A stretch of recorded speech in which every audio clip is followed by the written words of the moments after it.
junto. E o mancebo Samuel servia ao Senhor perante Eli. E a palavra do Senhor era de muita valia naqueles dias.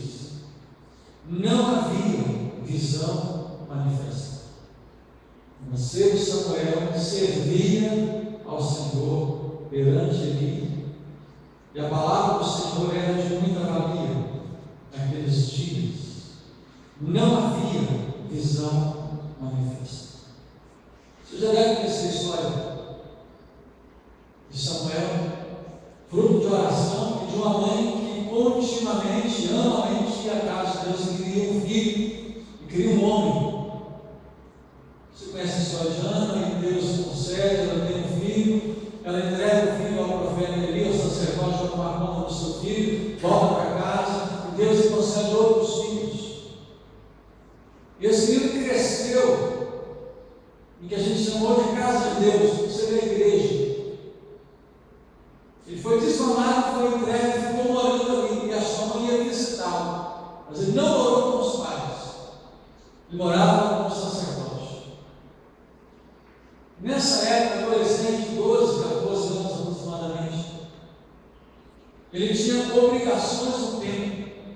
Ele abria o templo, ele cuidava, ele zelava, ele era encarregado de algumas funções. Por isso que já viu que ele servia ao Senhor perante Eli. Eli era o sacerdote, ele trabalhava para Eli. Samuel não conhecia a Deus, não conhecia a voz de Deus. E aqui já é o primeiro ensino. Eu posso pregar na igreja, ser pastor da igreja, tocar, cantar, ensinar, participar dos cultos, ser membro da igreja, e ainda assim nunca ter ouvido a voz de Deus. E Samuel nunca tinha ouvido a voz de Deus, mesmo estando servindo na igreja, por um tempo. Ele passou toda a sua fase de bebê, de infância, entra a adolescência, dentro do tempo, mas até aquele momento ele não sabia ainda o que era a voz de Deus. Isso deve gerar na gente uma consideração, uma reflexão. Estando na casa de Deus, não como ele tinha o privilégio, Samuel, de estar todos os dias, mas estando aqui alguns dias ou algumas poucas horas de alguns poucos dias, você consegue ouvir Deus? Falei isso na quarta-feira, quando a gente ora, tem essa convicção de que Deus está falando conosco. Ele servia e a palavra tinha muito valor. É claro que ela sempre tem valor, mas por que é destacado aqui? Porque já naquele tempo eram poucos e raros os sacerdotes, os profetas, que falavam que Deus mandava falar. Poucos eram que tinham uma direção de Deus. E quando você vai para a vida de Eli, que era o sacerdote da época, você tem uma noção de como ele estava e de como muitos estão hoje, quem sabe até nessa igreja. Olha o verso 2. E sucedeu naquele dia que, estando Eli deitado no seu lugar, e os seus olhos começavam já a escurecer, que não podia ver. Aí trata da questão ocular, dificuldade visual, não enxergava. Ele estava ficando cego. Mas antes da cegueira física, Eli já estava vivendo como um cego espiritual. E por que a gente sabe disso? Olhando para a casa dele, olhando para a vida. Se você já leu e conhece a história, Eli serviu durante toda a vida na casa de Deus. E ele deixou de ver Deus, deixou de ouvir Deus e deixou de obedecer a Deus. E um dos reflexos foi nos filhos dele. Os filhos se perderam, o ministério se perdeu e Deus julgou. E o chamado de Samuel, o início de Samuel, marca o fim de Eli. Samuel já não enxergava mais, o Eli não enxergava o estado que os seus filhos viviam. Rebeldes contra Deus, desobedientes, mas dentro do tempo. Isso deve servir para nós pais como alerta. É preocupante quando os pais se preocupam que os filhos estejam indo à igreja. Essa não deve ser nossa maior preocupação. É uma preocupação, mas não é a mais importante. Agora é em que igreja estão indo, o que estão ouvindo, o que estão aprendendo e o que estão colocando em prática. Trazê-los como são novos é até fácil, a gente impõe, a gente obriga. Mas e depois de algum tempo? E o que eles estão aprendendo na igreja? Será que, como foi ensinado para eles estão aprendendo a quando tomar um tapa numa face, bater na outra e responder na mesma altura? Você tem essa preocupação? Isso deve gerar um desconforto. Ah, não me importa, eu gosto da música, mas o que existe na música também, não te importa. Ele não ouvia, ele não enxergava o estado dos filhos, da casa, do povo e o estado dele, porque ele tornou-se cego acerca da vida dele. Porque é raro Deus falar, inclusive através dele. E nós podemos nos acomodar na frieza espiritual, a indiferença, a surdez e a cegueira, e não nos darmos conta disso. Se você estiver com a sua Bíblia aberta em capítulo 3, eu queria te chamar a atenção para algumas coisas. Ainda no profeta, no sacerdote, a partir do verso 4, acontecem 3 eventos interessantes demais, repetitivos, mas que inicialmente o homem de Deus não se dá conta do que está acontecendo. Versículo 4 diz assim: o Senhor chamou a Samuel. Versículo 5: e correu a Eli. Versículo 6: e o Senhor tornou a chamar outra vez a Samuel. Samuel se levantou e foi a Eli. Versículo 8: o Senhor, pois, tornou a chamar a Samuel terceira vez, e ele se levantou e foi a Eli. Final do verso 8: então entendeu Eli que o Senhor estava chamando o ancião. Deus fala uma vez com quem não sabia que era Deus, o sacerdote de Deus. E Deus falou 2 vezes. Samuel não sabia que voz era aquela. Eli já tinha ouvido há anos atrás, tempos atrás, não se deu conta. Aí pela terceira vez, aí Samuel destaca: então entendeu. Nesses dias em que é raro se ouvir coisas de Deus e se ouvir sua palavra de Deus, é necessário que a gente tenha discernimento para entender, para perceber Deus falando. Eu falei aqui na quarta-feira, nós estamos num tempo de muitas vozes. Tem muita gente falando em nome de Deus. Tem muita gente pregando, cantando, profetizando uma série de coisas em nome de Deus. Agora, quando alguém como Samuel, que não conhecia, não percebe, é compreensível. Mas quando Deus está falando e o sacerdote não se dá conta disso, há um problema. A gente chama o sacerdote da casa. Se os nossos filhos não entendem o que está sendo dito, é compreensível. Mas se os pais não entendem, é preocupante. Se os que chegam para a igreja não entendem, é compreensível. Mas os que estão há anos na igreja não percebem, não discernem, é preocupante. Se hoje somos unânimes quanto ao que é ensinado, é preocupante.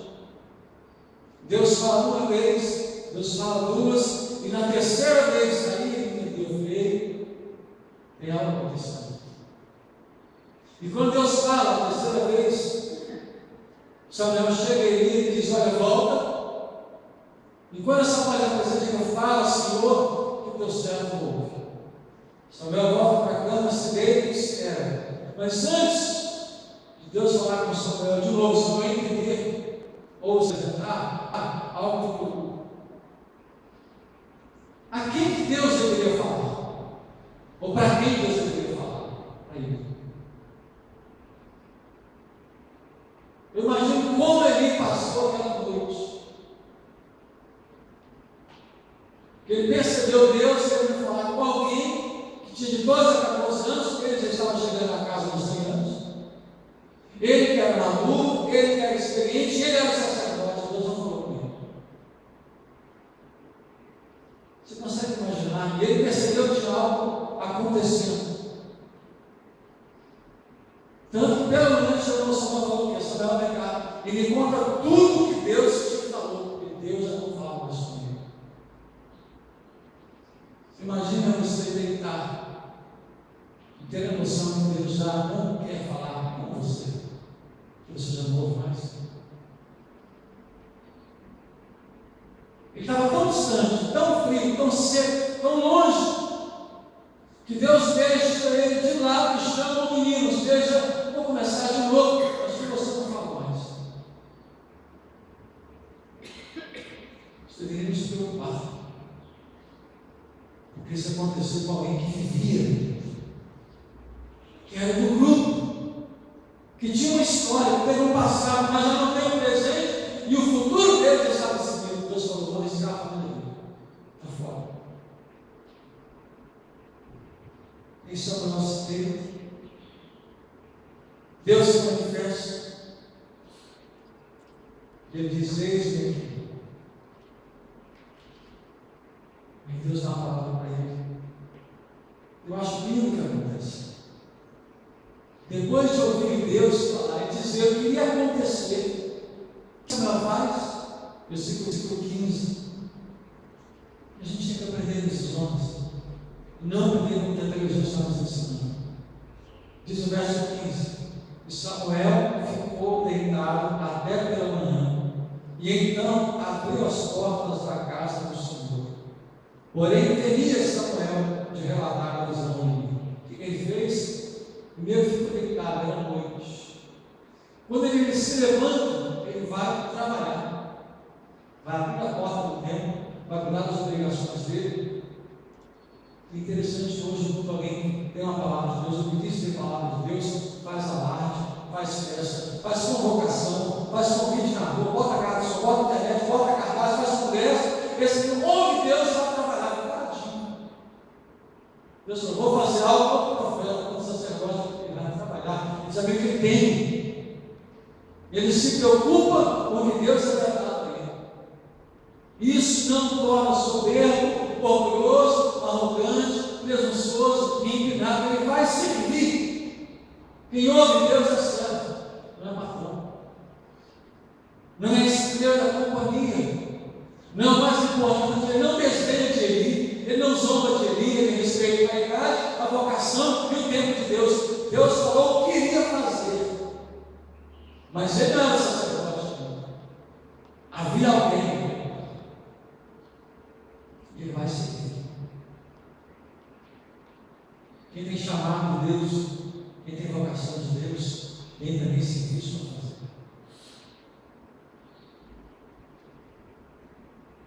Ele faz isso.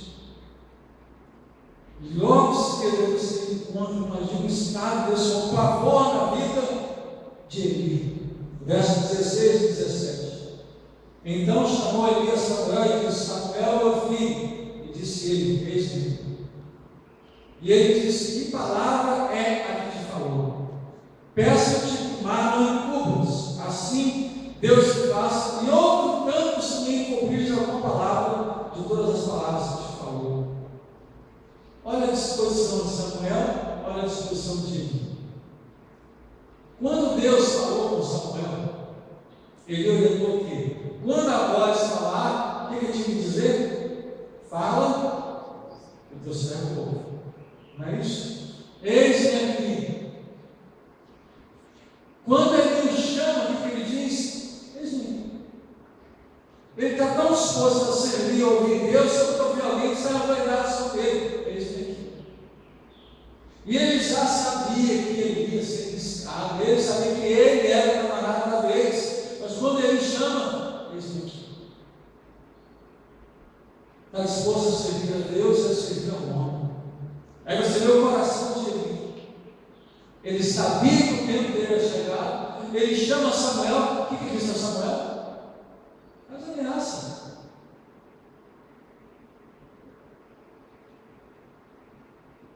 Deus se faça em outro tanto se você não esconder alguma coisa. Ou seja, eu sei que vem coisa dura por aí. Se você esconder, te acontece muito mais do que você fala para mim. Não fala a verdade, rapaz. Agora, por que ele faz isso com ele?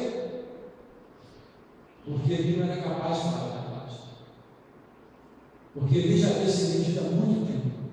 E é fantástico quando nós temos a capacidade de julgar os outros a partir de quem nós mesmos somos. Por que duvidou de que Samuel fosse falar para ele toda a verdade? Porque ele não falava toda a verdade. Porque teve que botar pressão em Samuel. Olha, fala tudo, hein? Senão vai ficar pior ainda. Porque ele era incapaz de falar. Porque deixou o povo perdido, deixou seus filhos perdidos, ele se perdeu e imaginou o quê? Primeiro, esse filho ficou comigo toda a vida. Ele aprendeu comigo, meus filhos aprenderam também, aprendeu. Só de Samuel muito na mão dele. Houve um comportamento dele. Samuel contou exatamente nos versos 18. Ele contou todas aquelas palavras e nada lhe encobriu. Agora, meu irmão, se Deus te desse uma palavra como deu a Samuel, 14 anos de idade, olha que palavra foi essa? Versículo 11, volte comigo, por favor.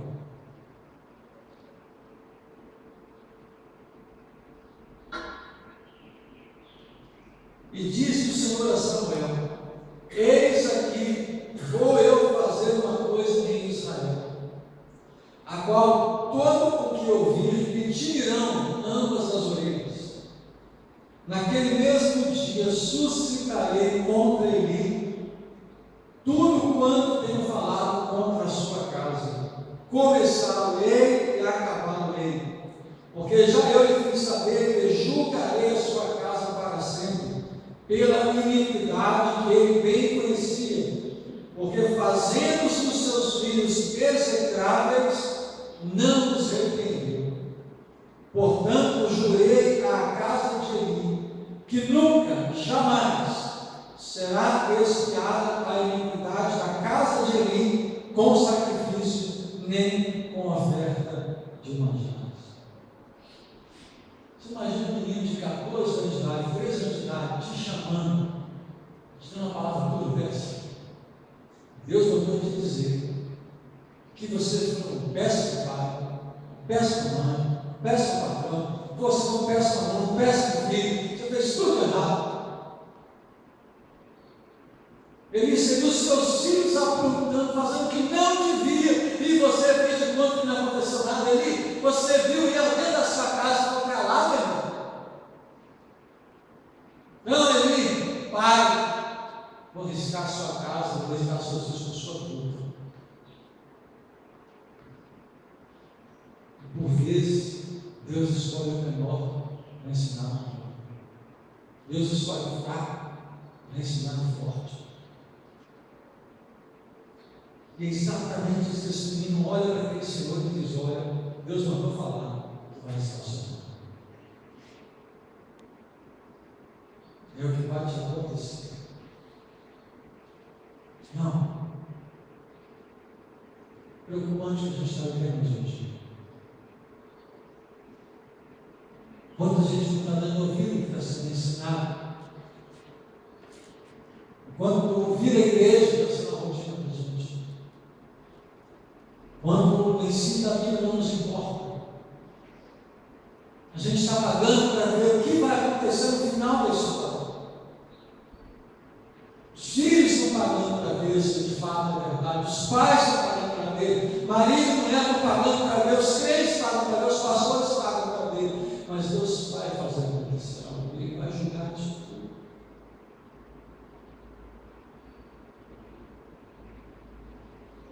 Porque ele parece desenvolver um comportamento muito perigoso. O meu entendimento, verso 14, demonstra como ele transferiu a intimidade com Deus, o ministério dele, pelo serviço. E assim por isso, jamais será desviar a iniquidade da casa de Eli com sacrifício, nem com oferta de manjares. O que ele fazia? Meus filhos estão aprontando, estão fazendo aquilo, eu dou uma oferta. Eu faço um serviço para a igreja. Eu faço um agrado para Deus. Eu quero um agrado para Deus. Eu dou alguma coisa, eu vou ajudar de alguma maneira para ajudar a minha casa. Eu estou pedindo isso. Eu não pedi para você servir na igreja para poder ter relação com Ele, intimidade comigo.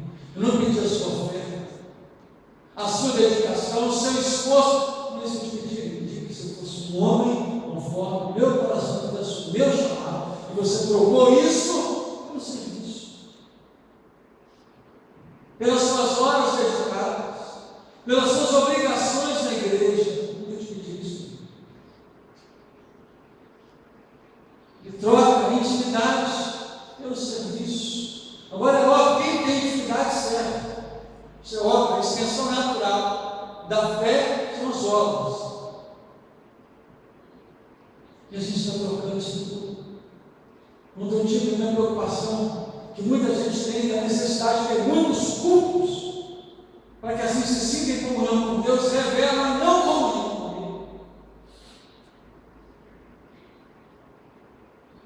Ele. O que eu preciso ter uma motivação para vir à igreja, para ler a Bíblia, é preocupante isso. Ele não te pedir sacrifício de intimidade contigo. Busquei a intimidade. Deus levanta o mesmo lugar. E já encerrando. Tão interessante isso. Alguém que foi criado no templo, que educou os filhos do templo, perdeu a sua casa, perdeu os seus filhos. No caso do profeta, foi o sacerdote aqui. E ele perdeu, e a sua família, o local de destaque de uma rotina, para alguém que não estava ali dentro. Ana ia ao templo uma vez por ano. O interessante é que ela era assim. Ela ia uma vez por ano conseguir entregar para Deus um menino que ia ser Deus. E um pai que morava no templo não tinha nada para dar. A referência de Samuel não era sacerdote, era a mãe dele, que não estava ali todo dia, que ele não via todo dia, que ele não cresceu com ela, não aprendeu com ela todo dia, não teve uma referência. Eu imagino quando aquele menino encontrava com a mãe dele uma vez chorando, algumas vezes, mas sempre uma vez chorando pelo menos. Quem sabe olhava a mãe dele orando e olhava o sacerdote orando. Podia não falar, mas essa mulher, minha mãe, é diferente dele. Porque ela tinha tanta comunhão com Deus, que esse mesmo homem, se conhece essa história, quando ela entrou na igreja no tempo, começou a chorar, pedindo a Deus um filho, ela só abriu os lábios. O que o sacerdote falou para ela? Você bebeu dois, você está bêbado, mulher. Que vergonha! Ele não sabia que ele estava falando com Deus. Ele estava tão longe que ele estava ao direito de julgar a oração do outro. Ela fala: não, eu sou atribulado desse filho, quero ser mãe, quero ter alguém que entregar para o Senhor. Que no dia que Deus me der um filho, eu entrego nas mãos dele. E aí um negócio sério demais, irmãos, que nós pais temos que acordar para isso. Eli criou os filhos no tempo, e ele seria herdeiro natural, ou seja, o futuro dos filhos estava garantido. E ele trabalhou para manter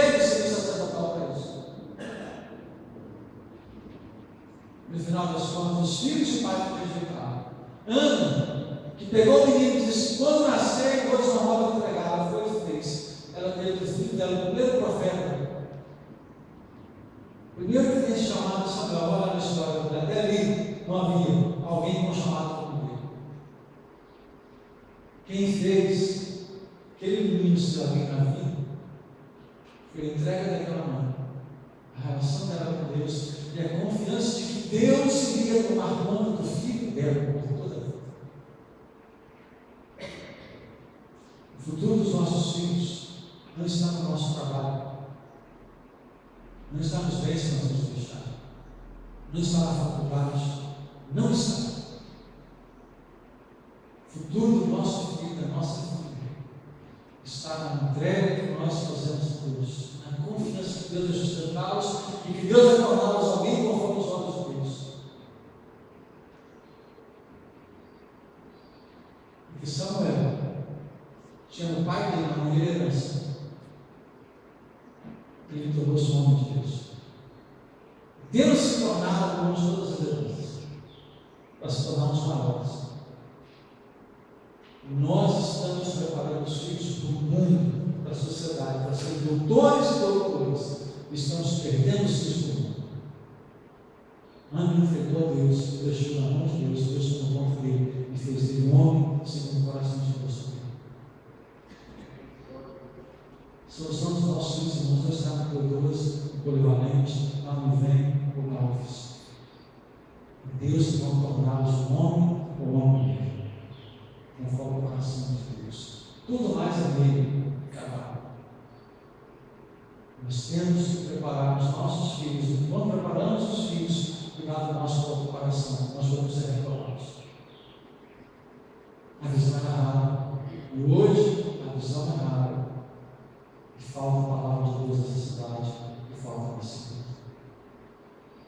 Como está a nossa casa? Como está o nosso coração e o nosso ministério? Pensa nisso.